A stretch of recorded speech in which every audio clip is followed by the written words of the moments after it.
Get your kicks on Route 66 and a number of other historic and scenic routes.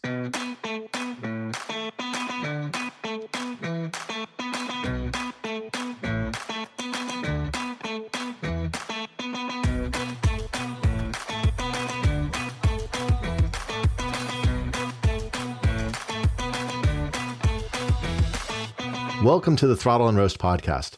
I'm your host, Niels Meersschaert.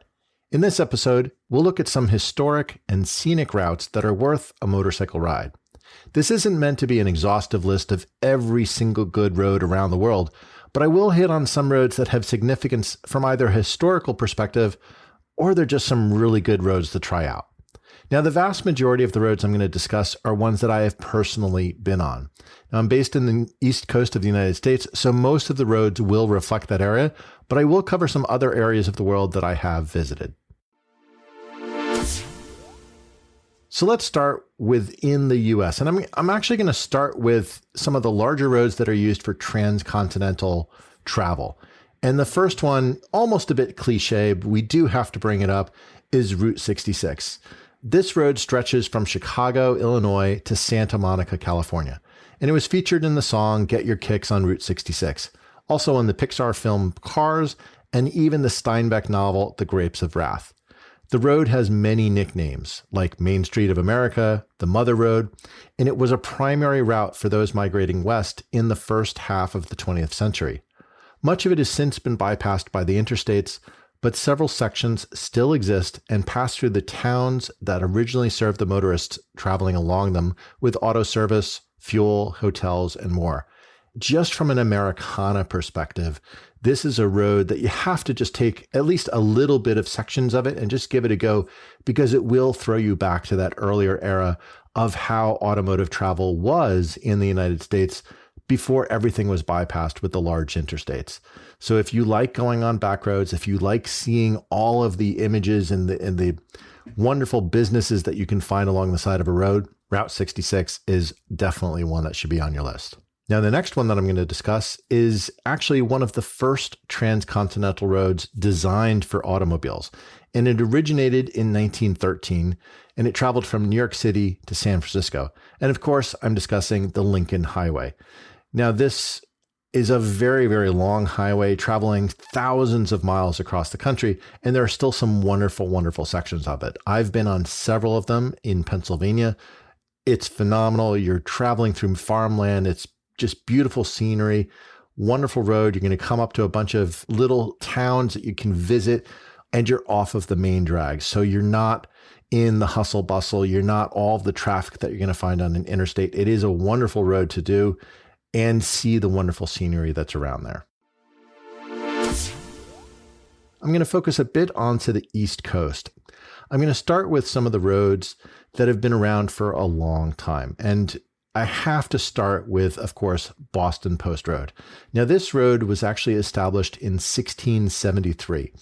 It runs from New York City to Boston over about 117 miles, and it was based on several trails from the local Indian tribes. Although US 1 runs along much of the path, is called Boston Post Road, and that was actually the original pathway. It roughly parallels Interstate 95. I will say it's not necessarily the most fun road to ride.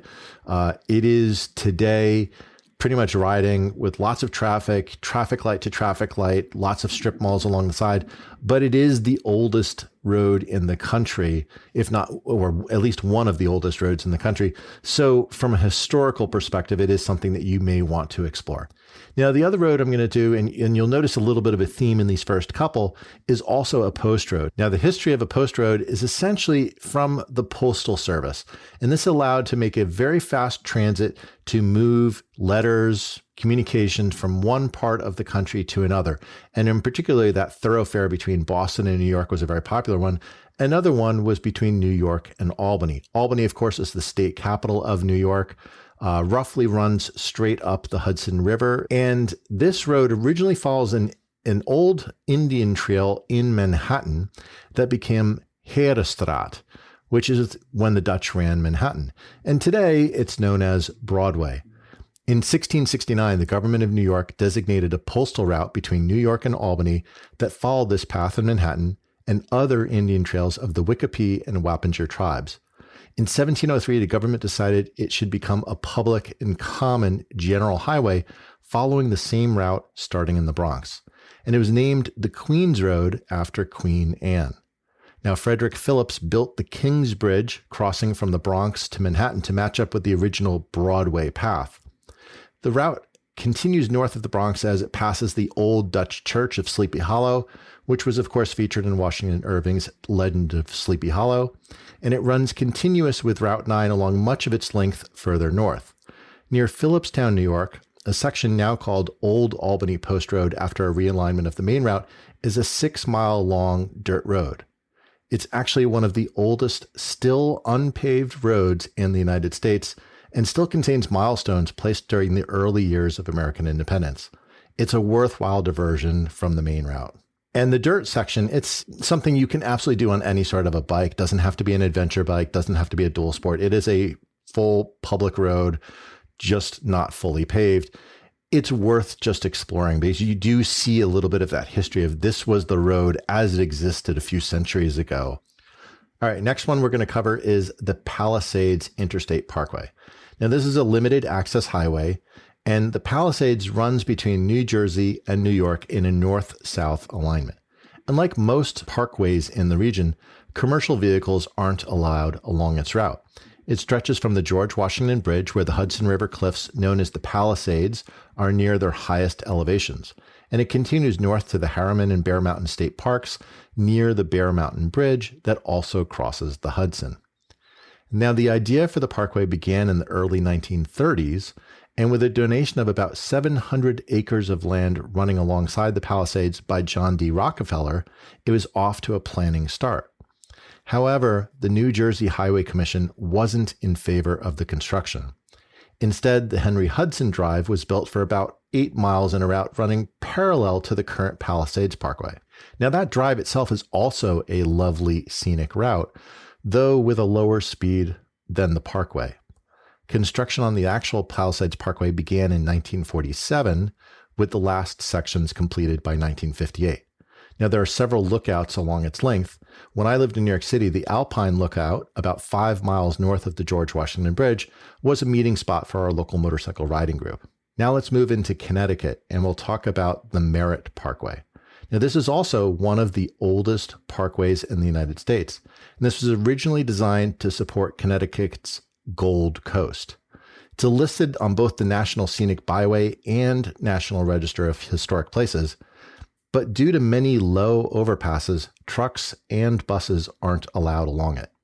The first section was opened in 1938 and runs from the state line between New York and Connecticut and Greenwich and travels 37 miles to the Housatonic River in Stratford, Connecticut. It's filled with beautiful, gentle, winding turns in a tree-lined setting, and it harkens back to an era long before the modern interstate highway. While it can get a lot of traffic at rush hour and on weekends, if you hit the timing right, you'll be rewarded with a charming road running roughly north-south throughout Connecticut and beautiful, beautiful scenery along the way. All right, we're going to head a little further west now and take a look at the Upper Delaware Scenic Byway, also known as Route 97.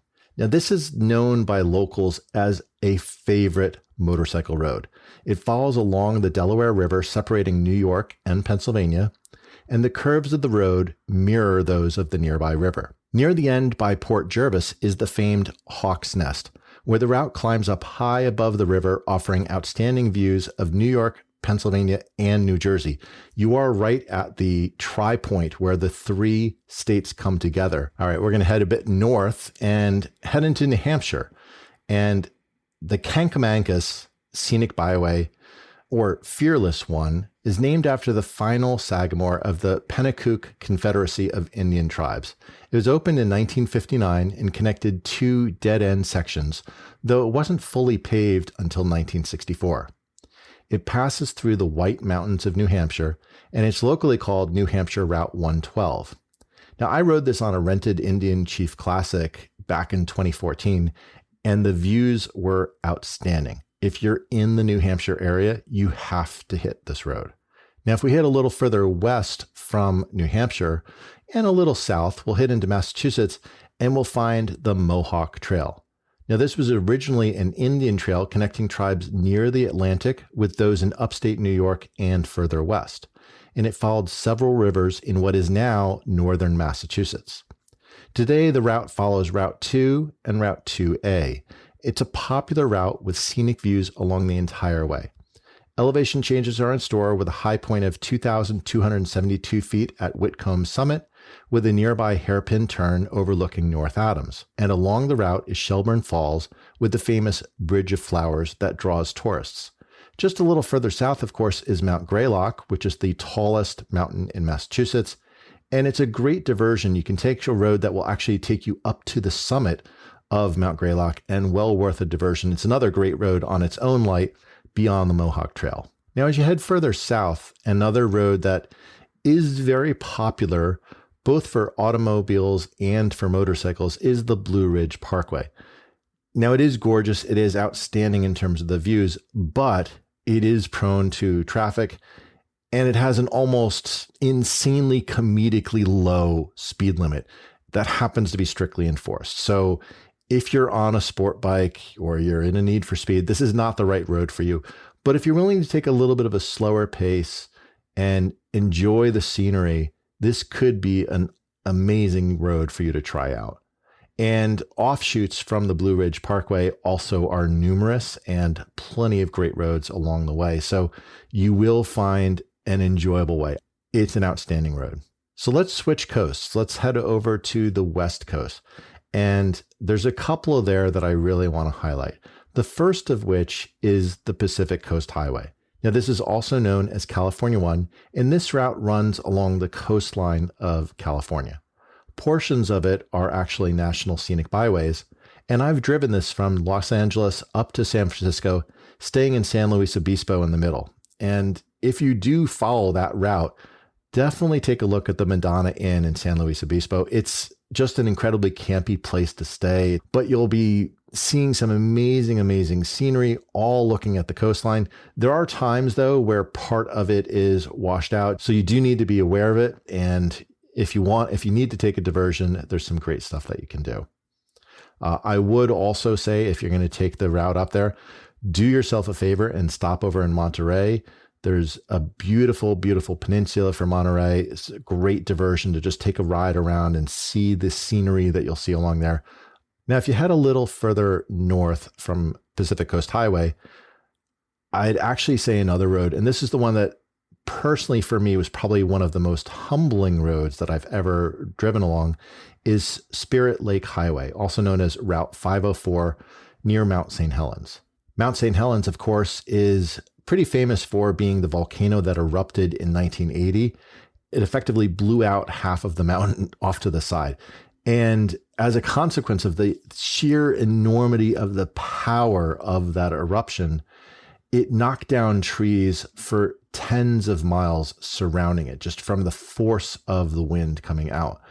And you'll still see those on the sides of this road as you're riding along, because the carcasses, effectively the logs that were there, have been left as a reminder. It's effectively a natural museum that has been maintained. And it almost looks like these are matchsticks that have just fallen across the ground.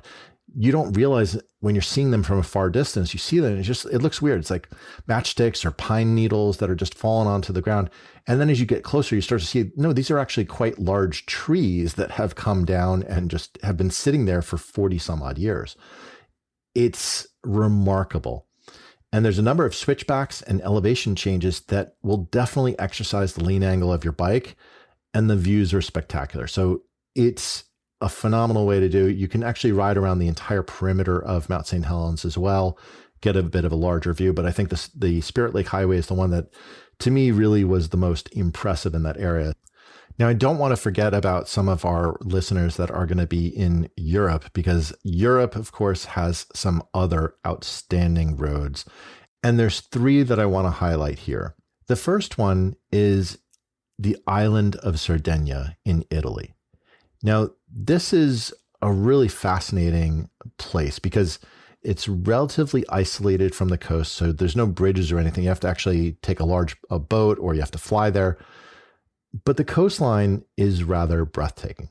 And I remember driving around there, and we were driving around the perimeter of the island, and we would come over a bend and think, this is the most beautiful cove that I've ever seen in my life. And of course, then we go over the next bend and find another cove that's even more beautiful. And it was like this the entire way around the island. So be prepared for amazing, amazing sights. And of course, the seafood was outstanding that you would find in each of these little villages along the way. They just prepare it, and it's so delicious. It's absolutely wonderful. I would highly recommend anyone who is in Italy, take a diversion, go to Sardinia, and see what it's like. It's really remarkable. Staying in Italy, we have to actually then talk about probably one of the most infamous roads that exist is the Stelvio Pass. Now, I've not personally experienced this pass. I've been in other parts of the Alps, but it is often at the top of the list for amazing roads in Europe. In fact, it's so well renowned that Moto Guzzi even named one of their models after that road. Now, it is the second highest paved mountain pass in the Alps at 2,757 meters, or about 9,000 feet. So if you have a fear of heights, this is not the road for you.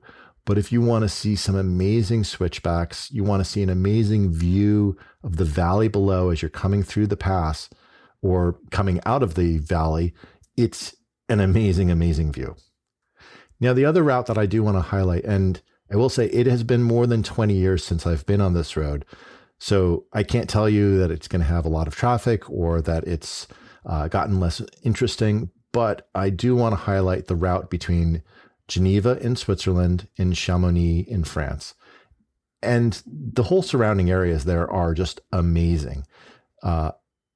You are going right through the heart of the Alps, which means you're going to have a ton of switchbacks, you're going to have a ton of elevation changes, and just beautiful mountain scenery that you can look at.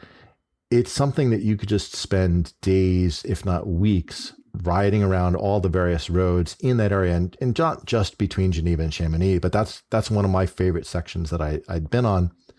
It's outstanding to be able to visit. And if you have the opportunity, if you're either based in the United States or in Canada and traveling over to Europe, definitely take an opportunity to do it. And if you're in Europe, you're so close at this point, you may as well just make a diversion and give it a go. It's absolutely worth the view.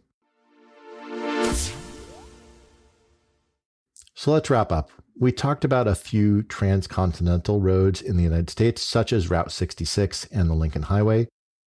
We talked about a number of beautiful routes in the eastern part of the United States. And we also talked about some great roads in the western part of the United States, like Pacific Coast Highway and Spirit Lake Highway. And finally, there are definitely some routes in Europe that are breathtaking, whether it's in Sardinia, whether it's in northern Italy, or whether it's in the Alps between France and Switzerland. There's a lot of outstanding roads that you can find. So my question for you is there a road or area I didn't mention that you think others should try? Share your thoughts through the text link in the show notes. Thanks so much for listening, and we'll see you next time. Hey, if you enjoyed this episode, please tell a friend about the show. You can often share an episode directly from your podcast app, or you can direct them to throttleandroast.com. Word of mouth is the best way for us to grow and find new listeners, so I really appreciate your help.